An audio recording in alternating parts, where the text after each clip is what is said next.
আন্তর্জাতিকভাবে বিচার হতে হবে। দেশি বিচার দিয়ে আমাদের আস্থা নাই। আপনি একদিকে আলোচনার কথা বলেন, অন্যদিকে গুলি করেন। এই আলোচনার তো কোনো অর্থ কি? তারা তো প্রমাণ করে দিয়েছে। আমরাই বলেছি যে এরা মাথা নিচু করার জেনারেশন, অর্থাৎ মোবাইলের জেনারেশন, কিন্তু তারা প্রমাণ করে দিয়েছে না, তাদের শির দ্বারা অনেক শক্ত, অনেক সোজা, তারা সোজা হয়ে দাঁড়াতে পারে। I am proud of them.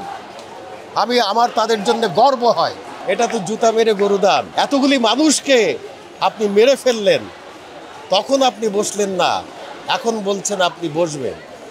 এই মুহূর্তে আমি খবর পেলাম ডেইলি স্টার থেকে, সায়েন্স ল্যাবে আবার গোলাগুলি হচ্ছে। কেন?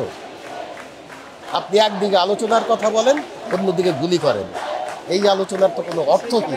তাহলে কোন যুক্তিতে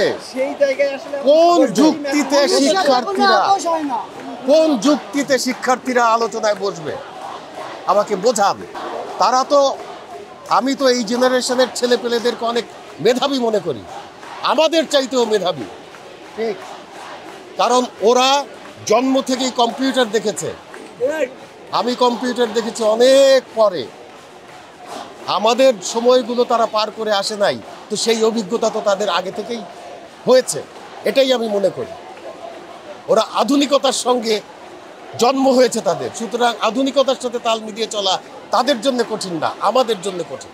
দেশের সাধারণ মানুষের প্রতি আমার মেসেজ থাকবে, আপনারা এই অন্যায়ের প্রতিবাদ করেন, এই হত্যার প্রতিবাদ করেন, এই হত্যার বিচার চান, যে বিচার হতে হবে আন্তর্জাতিকভাবে এবং বিদেশি আন্তর্জাতিকভাবে বিচার হতে হবে। দেশি বিচার দিয়ে আমাদের আস্থা নাই।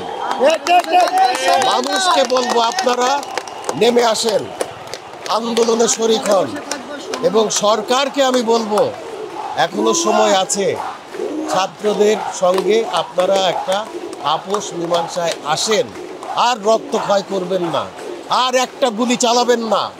দয়া করে গুলি বন্ধ করেন, টিয়ার গ্যাস বন্ধ করেন, আপনার বাহিনীদেরকে অতি সত্বর তাদের ব্যারাকে ফিরে যেতে বলেন।